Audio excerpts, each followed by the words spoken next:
Welcome back to Taiwan Outlook. Joining us today is former National Policy Advisor to the President of Taiwan, Mr. Huang Tianlin.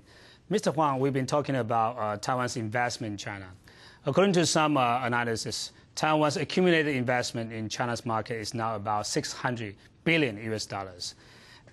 Are we investing too much in the China market? Of course, yeah.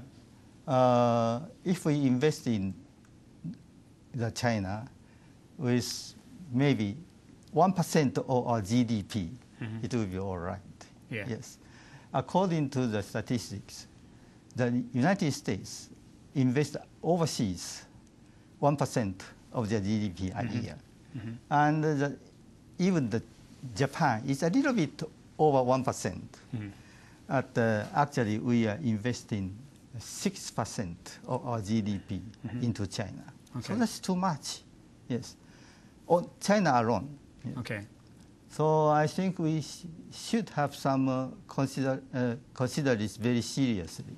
So if we can diversify into investing outside of China, such as Vietnam, Southeast Asia, or even United States, I think much better for Taiwan.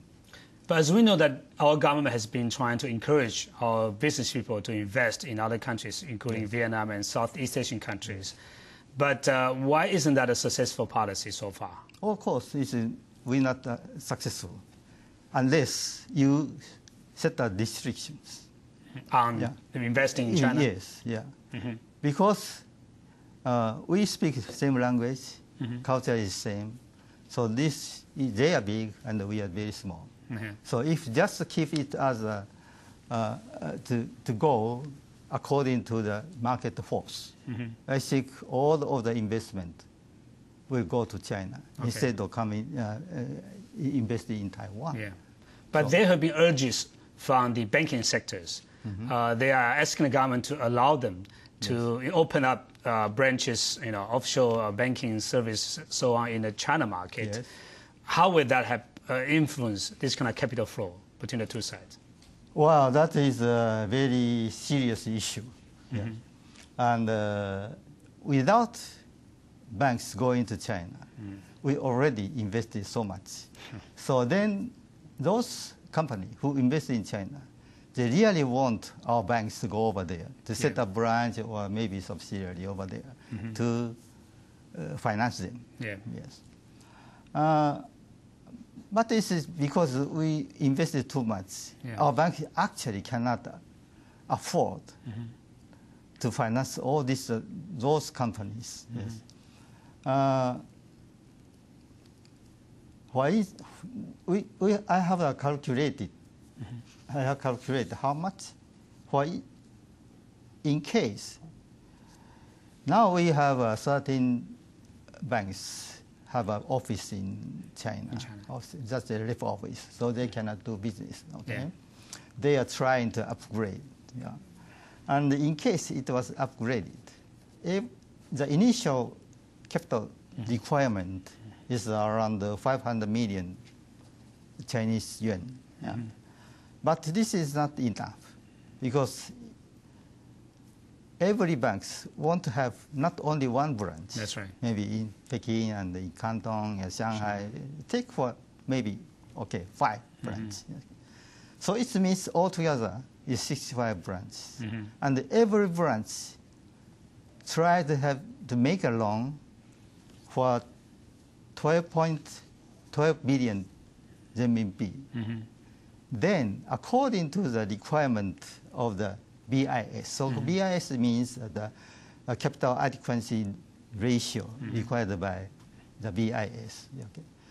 According to this BIS ratio requirement, the bank should put maybe 8%, this 8% of capital. It means if you make a loan for around 12 billion, okay, then you have to put 1 billion capital. So in case all the branches make a loan for 12 billion renminbi, it means all the bank has to put around 65 billion renminbi. Yeah. So you convert it into NT dollars. So it's around 260 billion. Yeah. Yes. But another argument is that, yes, they will make loans to the Taiwanese people there, but the other way is that maybe the money can come back to Taiwan through the banking channel. Is that a sound argument to you? No. This only, when you are making the loan, where the money come from? Usually the bank borrow the money in the international market. Yeah. Yes. Then convert it in renminbi yuan, then finance the company in China. Okay. But there have been discussions about what kind of mechanism we can introduce to bring the Taiwanese money back to Taiwan market. Do you think that our government has done a good job in doing that? Oh no, it's impossible. Because in case there's the Japanese government or Korean government, it's very possible. They don't need to worry about that. They just leave it to the market force. Yeah. So all the U.S. companies who invested in China, after they have earned a lot, they will remit it back to the United States. But why not in the case of the Taiwanese business people? Yeah, that's different because we speak the same language. Yes, and they are big, we are small. Okay. So Japanese companies who invest in China, they are always Japanese company. Yes. But in case of Taiwan, if they invest in China, they someday will become a Chinese company. That's as I said. The Cadorians, they come to Taiwan Island. They never go back. So that's why we already have more than 1 billion Taiwanese people. Now he's actually stayed in China. So are you saying that once they invested in China, they will keep investing in China and the money will never come back to Taiwan? Yes, very few. They will come back little, but very few. So the government will make no progress in trying anything to bring the money back to Taiwan? Well, this is just a waste of time. But if that's the case, what can the government do? You know, if money will go to China anyway and the market will drive them away from the Taiwan market, what can Taiwan do? Yeah. To keep the money stay in Taiwan, that's at least what we can do, right? So that the one thing is keep the so-called keep on the policy of aggressive management. Just some restrictions, and for the key industries, we should allow them to invest over there. Then if the key industry is maintained in Taiwan, they will keep investing over in Taiwan. Then the investment will trigger some other investment in Taiwan. So that will keep Taiwan economy going. Yes, that is one thing. The second, never to allow the three links, the direct flight. Yes, you just keep it, because this is just if it take more time to go to Shanghai, it's less spending from Taiwan, less flow of the capital to Shanghai area. Yes, it's because it take time to go over there. Yes, in case it's a direct flight, everybody can go in the weekend and stay there 1 or 2 days and come back. So this will trigger more investment over there and maybe buy a house and this more outflow. Such a kind of thing continues. Taiwan's domestic spending will become less and less. So this will so-called vicious circle. So I think that this is direct links should be avoided. But that's the second. Let's take the case of Hong Kong as an example. As you know, there's a CEPA, closer economic partnership between Hong Kong and China. What has Hong Kong become now after the CEPA was signed? Okay, because Hong Kong is an island, but actually it is a part of China. So their affection is not so big as Taiwan will have, because Taiwan is a separate island. That's but Hong Kong, even though Hong Kong is small and the continent China is big, so after 1997, Hong Kong's capital was absorbed into China. So Hong Kong's stock market is probably not very good. Hong Kong's real estate dropped sharply, maybe more than 30% of the market was. For this reason, Peking has to assist Hong Kong to revitalize their economy. why they have to assist Hong Kong? Yeah. They want Hong Kong as a showcase for Taiwan. So they have to assist them. So this is why they sent all the people for touring and they spend money over there. That's right. Taiwan is not the case. In case Taiwan becomes a part of China,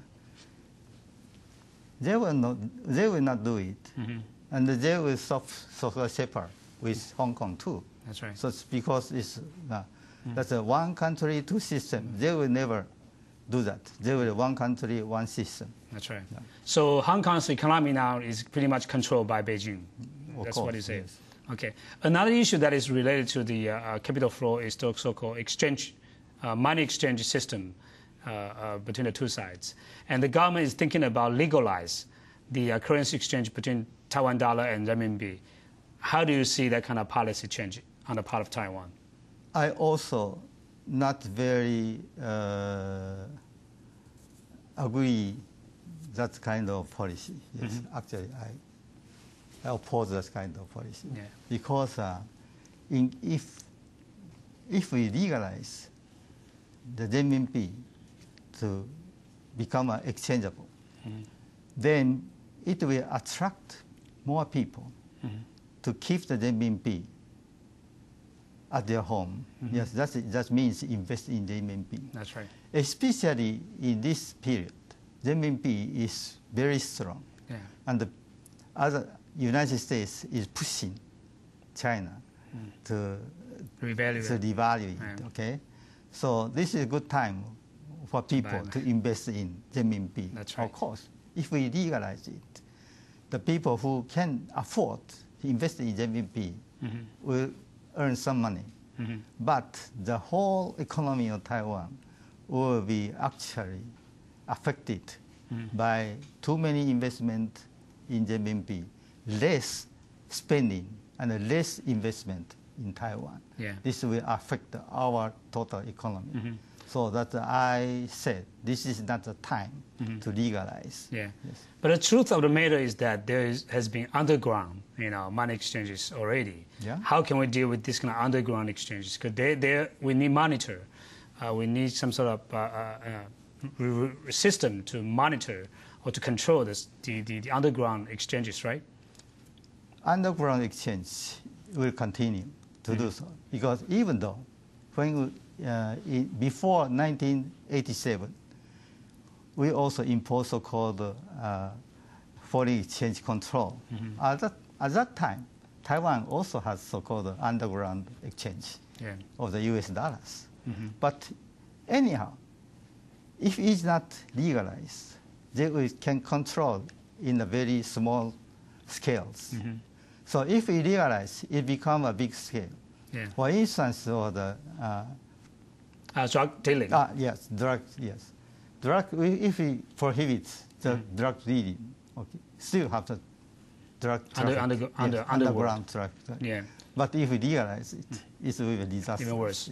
But as we know, there's an experiment in offshore islands like Kinmen about the legalizing exchange rates, exchange system. Do you think that's a successful experiment? It's not very successful because actually the banks sell the renminbi much more than buying the renminbi. So it means the more people in the Kinmen is now investing in the renminbi. Okay, so that could happen to the that could happen in Taiwan. Okay, so we've been talking about the exchange of goods, money and so on. When we come back, we'll talk about humans because in the past decade or so, the human exchange seems to be a one-way. More Taiwanese people going to China than the other way around. How about opening up Taiwan's tourist market? So let's take a short break. When we come back, we'll talk about tourism between the two sides of Taiwan Strait. Stay with us.